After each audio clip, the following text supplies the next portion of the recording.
Cerita dimulai dengan seorang wanita cantik yang baru saja pulang ke rumahnya. Dia adalah Alice yang menikah dengan seorang duda kaya dan seorang pembisnis bernama Paul. Paul pernah menikah dan mempunyai satu orang anak laki-laki, namun istrinya telah meninggal 1 tahun yang lalu. Karena kesibukan Paul, Alice diminta untuk menjaga anaknya yang masih berumur 12 tahun. Kemudian saat ia sedang minum di dapur, tiba-tiba terdengar suara pintu dari arah kamar yang dimana ternyata itu adalah anak dari suaminya yang bernama Markus. Sejenak Alice terdiam karena ia berpikir harusnya Markus masih berada di sekolahnya. Markus lalu memberitahu Alice kalau dirinya pulang lebih cepat karena ia merasa bosan di sekolah. Dan Alice sendiri berkata kalau ia hampir saja menelpon polisi karena ia mengira suara tadi adalah suara pencuri yang masuk rumah. Karena Alice menyadari dirinya berada di rumah sendiri dan tanpa adanya asisten rumah tangga. Setelah itu kemudian Alice menawari Markus makanan untuk sekedar makan siang. Namun Markus menolak dan tidak mau makan, hingga Alice pun dibuat kebingungan tentang bagaimana ia harus bersikap kepada anak tirinya. Alice kemudian teringat tentang hobi Markus yang suka membaca buku pengetahuan. Bahkan untuk anak seumurannya, Markus telah membaca buku yang tidak dibaca oleh anak seusianya. Dan hal ini semakin menyulitkan Alice untuk bisa menyesuaikan diri dengan Markus. Di sini tiba-tiba Markus menanyakan umur Alice yang membuat Alice semakin kebingungan. Singkat cerita, di suatu malam Alice mendapatkan telepon dari suaminya yang menanyakan kabarnya dan juga ingin berbicara dengan Markus. Alice kemudian mendatangi Markus yang sedang mandi sambil membawa teleponnya untuk diberikan kepada Markus. Setelah Markus selesai berbicara dengan ayahnya, ia pun memberikan kembali telepon itu kepada Alice. Namun anehnya, di sini Markus mencoba untuk menggapai gunung kembar ibu tirinya dari belakang ketika Alice sedang berbicara dengan suaminya, yang kemudian membuat Alice merasa risih dan lalu pergi dari sana. Setelah kejadian itu, Alice merasa kalau ada sesuatu dengan Markus, apalagi ia tidak pernah melihat Markus bermain dengan temannya dan hanya selalu bermain sendiri, sehingga membuat Alice harus menemaninya bermain. Di samping itu, Alice juga berharap agar dirinya bisa lebih dekat dengan anak tirinya. Beberapa minggu kemudian, ayah Markus akhirnya pulang dari pekerjaannya di Paris. Alice dan Markus pun menjemputnya di bandara. Paul dengan gembira disambut oleh istrinya dan anaknya. Ketika mereka sampai di rumah, Alice dan Paul pun segera bercocok tanam guna melepas masa rindu mereka. Kemudian, pada suatu malam mereka bertiga pergi untuk makan malam di sebuah restoran. Di sini Markus mulai bertingkah aneh ketika Paul bertanya kepada Alice tentang apakah Alice yang mengambil uang di dalam laci kamar, dan Alice pun menjawab kalau ia tidak tahu tentang hal itu. Namun Markus di sini justru menuduh Alice, padahal kenyataannya Markuslah yang mengambil uang tersebut. Meskipun Alice telah berkata jujur, namun ia tidak ingin membuat suasana menjadi panas. Akhirnya ia memilih untuk tak mempermasalahkan hal itu dan melanjutkan makan malam mereka. Sesampainya di rumah, Alice secara diam-diam masuk ke kamar Markus untuk mencari uang Paul, karena ia yakin bahwa Markuslah yang mengambilnya. Namun usaha Alice tak membuahkan hasil. Bukannya menemukan uang, Alice justru menemukan sebuah potongan surat dari sekolahnya Markus, di mana ketika potongan itu disatukan ternyata berisi tentang teguran dan panggilan untuk orang tua. Keesokan harinya Alice yang penasaran langsung mendatangi sekolah Markus dan bertanya langsung kepada kepala sekolah. Di sini ia mendapatkan sebuah fakta yang mengejutkan, di mana ternyata Markus sebenarnya telah dikeluarkan dari sekolahnya. Kepala sekolah mengatakan semenjak ditinggal oleh ibunya, Markus terlihat sering menyendiri dan terlihat aneh.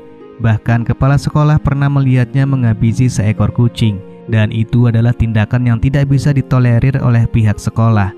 Kepala sekolah juga menambahkan kalau Markus tidak memiliki teman, padahal Markus termasuk murid yang pintar. Pada malam harinya, Alice dan Paul pergi ke sebuah acara pesta di rumah temannya. Saat itu, Alice merasa tidak nyaman dengan pesta di sana. Ia lalu pergi ke toilet dan bertemu dengan pemilik rumah yang bernama Sophie.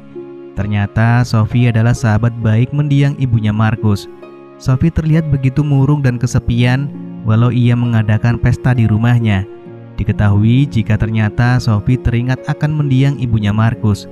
Mereka sangat akrab seperti saudara, namun sayangnya ibu Markus tidak berumur panjang karena sebuah insiden.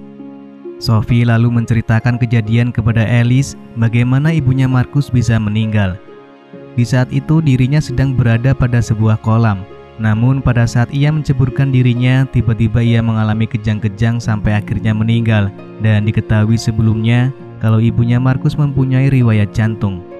Ternyata cerita ini tidak pernah diceritakan oleh Paul, dan hal itu membuat Alice menjadi kesal karena Paul dianggap tidak terbuka tentang masa lalunya. Alice juga mengatakan kepada Paul kalau ia kemarin pergi ke sekolah Markus dan menemui kepala sekolahnya. Ia menceritakan kalau Markus mendapatkan surat panggilan untuk Paul, namun Markus merobek surat itu agar tidak sampai ke tangan ayahnya. Alice juga memberitahu kalau Markus telah dikeluarkan dari sekolah. Mendengar hal itu, Paul tidak terlihat kaget, justru ia terlihat membela Markus hingga terjadilah perdebatan antara Alice dan Paul. Keesokan paginya, saat Alice pergi ke loteng rumah, ia menemukan sebuah kotak hitam yang di dalamnya terdapat banyak baju mendiang ibunya Markus. Alice berpikir kalau Markuslah yang meletakkan baju-baju itu. Lalu Alice memutuskan untuk pergi ke kamar Markus dan mengajaknya berbicara. Namun saat Alice mengajaknya untuk jalan-jalan keluar, Markus justru menolaknya, seakan-akan dia tahu kalau Alice ingin membicarakan tentang ibunya. Di sini Alice menjadi curiga kalau sepertinya Markus sedang menyembunyikan sesuatu. Akhirnya Alice mencari tahu sendiri dengan mendatangi Sophie untuk membahas lebih lanjut tentang ibu Markus. Dan benar saja ternyata ibu Markus meninggal bukan karena gangguan jantung, melainkan waktu itu Sophie melihat ada sebuah kabel listrik yang sengaja diletakkan di kolam dan membuat kolam itu mempunyai aliran listrik. Sophie meyakini bahwa insiden itu adalah perbuatan sengaja oleh seseorang, hanya saja ia belum mengetahui siapa pelakunya. Setelah mendengar itu, Alice pun segera membicarakan kepada Paul. Namun Paul tidak terlalu menanggapinya dan meminta Alice untuk tidak membahas hal itu lagi. Semenjak itu Alice merasa kalau dirinya seperti tidak dihargai sebagai istri. Paul terlihat lebih menyayangi dan membela Markus. Di hari berikutnya saat makan malam bersama, Alice terlihat tidak bersemangat karena ia sedang bertengkar dengan Paul semenjak kejadian kemarin. Hal itu kemudian membuat Alice semakin stres karena mencari tahu tentang kebenaran ini. Saat Paul akan berangkat bekerja ke luar negeri, Alice menghampiri Paul dan menawarkan diri untuk mengantarnya ke bandara. Namun tawarannya itu ditolak oleh Paul. Alice semakin bersedih saat Paul hanya berpamitan dengan Markus. Kemudian setelah Paul pergi, Alice kembali ke loteng dan menemukan sebuah kejanggalan. Ia menemukan sebuah lubang yang bisa langsung mengintip ke arah kamarnya. Alice berpikir kalau ini adalah perbuatan Markus yang mengintipnya dari loteng. Alice kemudian mendatangi Markus di kamarnya mengenai hal tersebut dan juga menanyakan secara langsung tentang insiden ibunya. Dan kali ini Alice benar-benar tegas agar Markus mengatakan yang sebenarnya. Kemudian Markus berkata kalau semua jawaban ini tidaklah gratis. Dan Alice tahu apa yang dimaksud oleh Markus. Demi mengetahui kebenaran insiden ibunya, Alice pun rela melakukannya.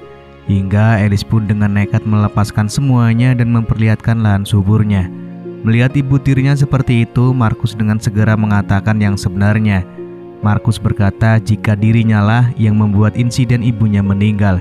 Entah atas dasar apa Markus melakukan semua itu, yang jelas saat ini Alice sudah mengetahui kebenarannya. Singkat cerita, akhirnya Alice melaporkan kejadian ini kepada Paul dan semua bukti yang ia punya, termasuk memperlihatkan lubang di atas loteng. Namun anehnya ketika ingin menunjukkan lubang yang berada di loteng, ternyata lubang itu sudah tertutup lagi.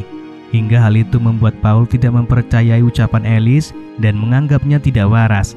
Sampai akhirnya Paul pun membawa Alice ke psikolog. Di sini Alice mencoba menceritakan semua yang dialami dan diketahui selama berada di rumah Paul. Dan psikolog itu menyimpulkan jika Alice benar-benar tidak waras dan harus dibawa ke rumah sakit jiwa. Singkat cerita, beberapa bulan kemudian, Alice dinyatakan sembuh dan dijemput oleh Paul. Ketika bertemu Markus pun mereka terlihat baik-baik saja. Bahkan Alice juga sempat mengajak Markus untuk berjalan-jalan bersama anjing kesayangannya Markus. Saat itu, Alice melemparkan sesuatu ke jalan dan membuat anjing Markus berlari hingga ia pun mengikutinya. Namun Markus tidak menyadari kalau ada mobil yang melaju ke arahnya yang akhirnya membuat dirinya terhantam dan meninggal saat itu juga. Alice pun terlihat biasa saja melihat kejadian tersebut karena sebenarnya ia juga menginginkan kejadian ini agar dirinya bisa hidup tenang bersama Paul, dan film pun selesai. Kegelapan yang tersembunyi di dalam diri kita bisa menjadi yang paling menakutkan. Ketika obsesi dan delusi mengambil alih, mereka dapat merusak realitas dan mendorong kita melakukan tindakan yang tak terucapkan. Ini adalah pengingat bahwa kita harus selalu waspada terhadap iblis yang ada di dalam diri kita.